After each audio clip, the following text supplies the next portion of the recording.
ஸ்ரீ குருப்யோ நமஹ. கைவல்ய நவநீதம் ஸ்ரீ தாண்டவராய சுவாமிகள் அருளியது. தத்துவ விளக்கப்படலம். பாடல் 65. அதற்கு முன் மூலப்பாடல் இறைவணக்கம். பொன்னில மாதராசை பொருந்தினர் பொருந்தாருள்ளம் தன்னில் அந்தரத்தில் ஜீவ சாட்சி மாத்திரமாய் நிற்கும் எந்நிலங்களிலும் மிக்க எழுநிலம் அவற்றின் மேலாம் நன்னிலம் அருவும் ஏக்க நாயகன் பதங்கள் போற்றி. இப்பொழுது 65வது பாடலை பார்ப்போமா? ஸ்தூல சுக்கும அஞ்ஞானம் தோன்றும் மூன்றவத்தை தாமும் காலம் ஓர் மூன்றும் ஜன்மக்கடல் எழும் கல்லோலங்கள் போலவே வந்து வந்து போன நான் எத்தனை என்பேன் நான் ஆலமர் கடவுளானை அவைக்கு எல்லாம் சாட்சி நீயே. இந்த பாடலில் சில முக்கியமான விஷயங்களை எடுத்துக்கொள்கிறார். குரு சொல்கிறார், ஸ்தூல தேகம், சூக்ஷ்ம தேகம், காரண தேகம், அதில் தோன்றும் சாக்கரம், ஸ்வப்னம், சுஷுப்தி என்ற 3 அவஸ்தைகள் தான் கடந்த காலம், நிகழ்காலம், எதிர்காலம் என்ற கால தத்துவத்தை உருவாக்குகிறது. அதனால் மனிதன் பெருவிக்கடலில் எழும் அலைகள் போல அலைகள் எழும்பி எழும்பி இறங்குகின்றன. அதுபோலவே பிறவிக்கடலால் பிறந்து மீண்டும் இறந்து பிறந்து இதேபோல் பல பிறவிகள் எடுக்கிறான். அத்தனை பிறவிகளிலும் அவன் அடையாத அந்த பிரம்மமானது அவனிடமே சாட்சி பொருளாக இருப்பதை அவன் அறிவதில்லை என்று சொல்லி அந்த சீடருக்கு விளக்குகிறார். இப்போ இந்த இடத்துல அவர் சொல்லும் ஒரு முக்கியமான கருத்து இந்த பாடலில் கவனிப்போம். கல்லால மரத்தில் கீழ் இருந்தபடி சின்முத்திரையை காட்டி சனகாதி முனிவர்களுக்கு உபதேசம் செய்யும் கடவுள் மேல் ஆணை அவைகளுக்கெல்லாம் சாட்சி பொருளாக இருப்பதே ஆத்மாவாகிய நீ என்று சொல்கிறார். இதில் முக்கியமாக எடுத்துக்கொண்டிருப்பது கால தத்துவம். பிரம்மம் கால அதீதன். ஆனால் ஜீவன் 3 காலங்களிலும் உழன்று கொண்டிருப்பவர். ஜாகிரத், சொப்ன, சுஷுப்தி என்ற அவஸ்தைகள் உள்ளவர். ஸ்தூல சூக்ஷ்ம காரண ஷரீரம் போன்றும் உடையவர். அதனால் இதுதான் இந்த காலங்களால் கடந்த காலம், நிகழ்காலம், எதிர்காலம் இவற்றை சுழன்று சுழன்று வரும் ஜீவனுக்கு தான் மறுபடி பிறவி ஏற்படுகிறது. அந்த கால அதீதனாக இருக்கும் பிரம்மனுக்கு பிறவில்லை என்று சொல்லிவிட்டு அந்த ஆலமர் கடவுளானே என்று சொல்கிறார். அது என்னவென்று சிறிது பார்ப்போம். கல்லால மரத்தின் அடியில் அமர்ந்து ஈசனானவர் அவருக்கு முன் 4 பேர் அமர்ந்திருக்கிறார்.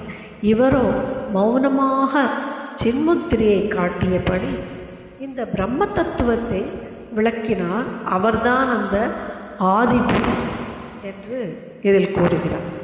Let us see the substance of the mantra. Previous verses had the content of preaching by Guru that the mind and body need to be dissociated to comprehend Atma Tattva. Then in the following verse he gave an academic account of what Atman and Brahman are. And he said, it is Chat-Chit Ananda Rupa. Absolute Brahman is not bound by Kalatrayam, the past, present and the future. Absolute Brahman is Kala Adita. It is beyond time, space and object. In this verse, Guru takes the help of Trayavastas, that is Jagrat, Swapna, Sushupti, and they are connected to Stula Sukshma Karana Deha. So, the perspective within which the Jiva operates, this Kalatraya, is the one that puts him into the samsara of birth and rebirth. If this Kalatraya is won over, its bounds and limits, it gets an absoluteness. Jagrat, the waking condition, Swapna, the dream state, Sushupti, causal state, are relative. They are not in any way symbolic of the very truth that reveals the Atman. Under all these conditions, the Trayavastas, the Atman, the Brahman is always known as witness. When the journey takes a beyondness of Sushupti, leaving the causal body, then one reaches the Advaitic state of Turiyam, where Atman is present. So, the Trayavastas and Trikalas are the limiting boundaries to retain Jiva in his ignorant state. Tandava Raya Swamigal swears this truth upon Adiguru Sri Dakshinamurti. Now, we have to quote one passage from Dakshinamurti Sloka. Yashyayeva Spuranam Sadatmakam Asat Kalpa Artakam Vasate. So let me give the meaning to that. Salutations to Sri Dakshinamurti, who awakens the glory of Atman within us through his profound silence. The knowledge of Atman spoken of in the Vedas as Tattvam Asi is imparted by our inner Guru as a direct experience when we surrender to him. By direct experience of this knowledge, the delusion of being tossed within an unending ocean of worldly existence will not appear. So, salutations to him. So, here Dakshinamurti is known as Adiguru, who taught Advaita, is taken as a Sakshi.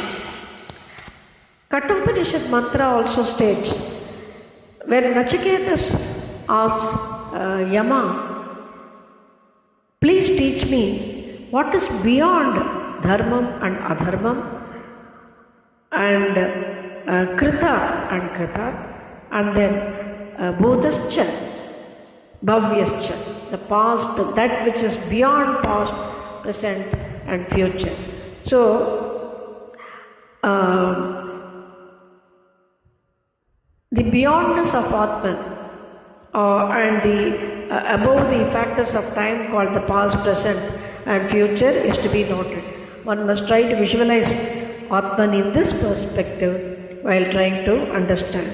This is the theme behind this verse. Shri Gurubhyo Namaha.